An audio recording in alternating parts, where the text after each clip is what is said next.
Who because inside WWE would have been responsible for making those contracts happen with the Vince Russo for our time? Okay. McMahon. Okay. I didn't know they didn't have a contract. I didn't. I got you.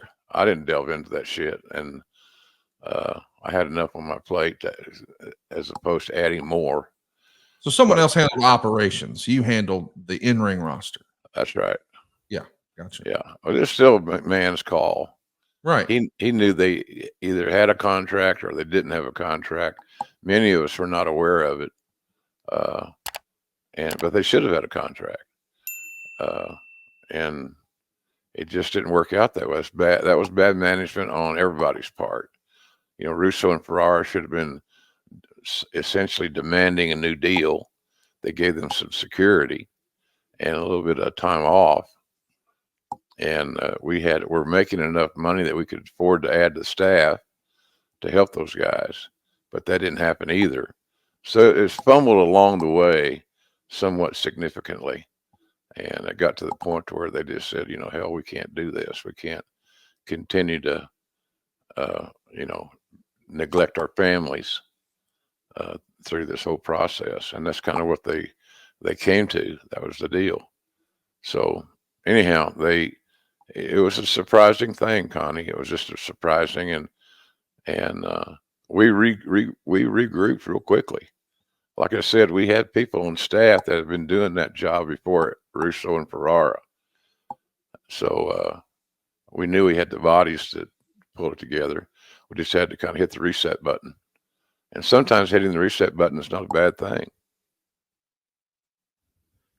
I'm curious, you know, we've seen Terry Taylor go back and forth in this era. He'd be with WCW and then the WWF, and then he'd go back to WCW.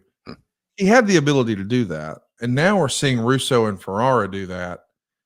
We've never spent any time talking about this, but if I find it interesting that Vince didn't have something in their contracts that didn't allow them the opportunity to go back and forth like this. For them to have the opportunity, it makes me wonder, with all due respect to those individuals that I listed, did Vince just see them behind the scenes as being replaceable? Yeah, Like on camera, we don't want someone else to. We don't want to create value in that persona and then it appear for someone else on television. We got to have a different type of contract. But if it's one of these guys behind the scenes, we'll just find another one. Do you think that was the approach? I think that was partially accurate. To be Okay. honest with you, you know, Vince always felt like he could do anybody's job better than they could, Okay. including me. You know, he busted my balls forever, and he never had somebody to replace me that was sufficient in the eyes of many. So yeah, I just think that was a little bit of ego. Vince's ego probably adversely affected this whole transaction. There's so many news and notes. I don't even know that we'll get to the doggone pay-per-view because this has got to be October of 99, one of the most eventful months in WWE history. So we just mentioned that the head writer, he's going to be having a secret meeting with WCW, and that's October 2nd. Well, fast forward, he has the conversation with Vince on October 3rd. October 4th, it's time for a Monday Night Raw. And on October 5th, we're going to do a SmackDown taping, and disaster strikes. Draws suffered what we feared would be a very serious neck injury against D'Lo Brown. Right. It was just a couple minutes into a fast-paced match.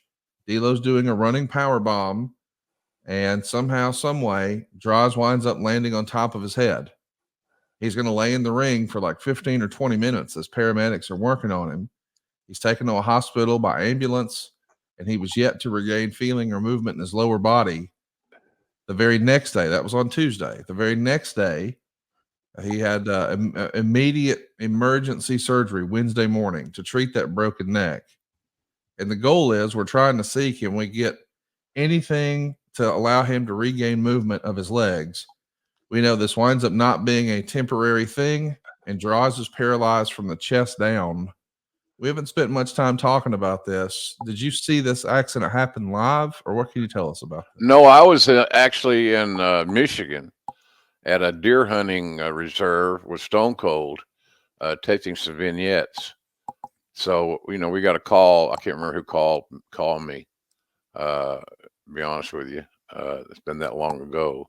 But somebody called me from the office and gave me the bad news about Droz, who was very well liked and a good dude, uh, and just had a great attitude. Just he deserved much better than he got. But it was just one of those freak accidents that can happen when you're doing your own stunts, and there's a lot of movement, and they're big athletic guys. So it was shocking. You just holding hope for hope that somehow or another Draws is going to regain some feeling. And I visited him a couple of times there at his home, and try to cheer him up and just showing that we're cared and we're on top of it type thing. And then Draws passed away this year, did he not? Yeah, Jaws is no longer with us, sadly. Yeah. It was sad. It was sad because he was such a nice guy. People loved him, and he deserved better. That's all I'm trying to say. So I was with Steve, and neither one of us could believe what we're hearing. It's just one of those freak deals, man. You can't foresee it, and it was tough. It was heartbreaking. Tears were flowing, no doubt about it. And I had a hard time maintaining my composure when I went to visit Draws, seeing him sitting in a chair, helpless. Yeah. And he still had a good attitude, Connie. That's what was amazing to me, is that he stayed positive and laughing and stuff, and he made the best out of a horrible, horrible situation. So very, very unfortunate. And we're lucky, especially in today's style of wrestling. We're lucky that we haven't had more injuries in the business itself, not just WWE, but everywhere.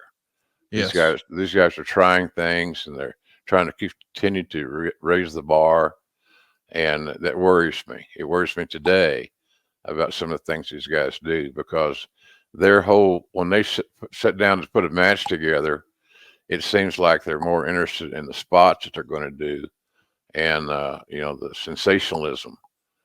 And sometimes that sensationalism comes with a price.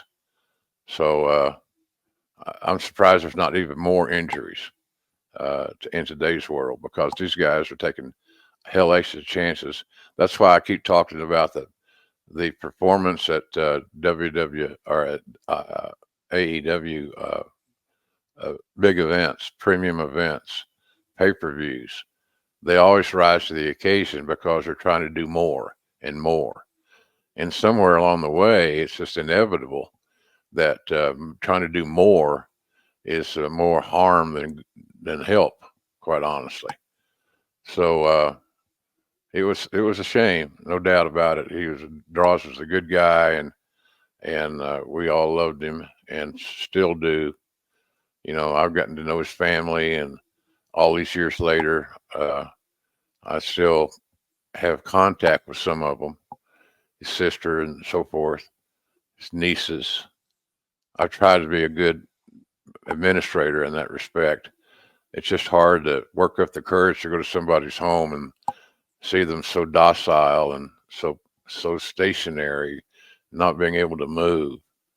So it was tough, man. It was a tough time to be JR, and it's not about me, but I had a job to do, and that was to care for injured talent in any way that I could. So uh, I remember those days vividly.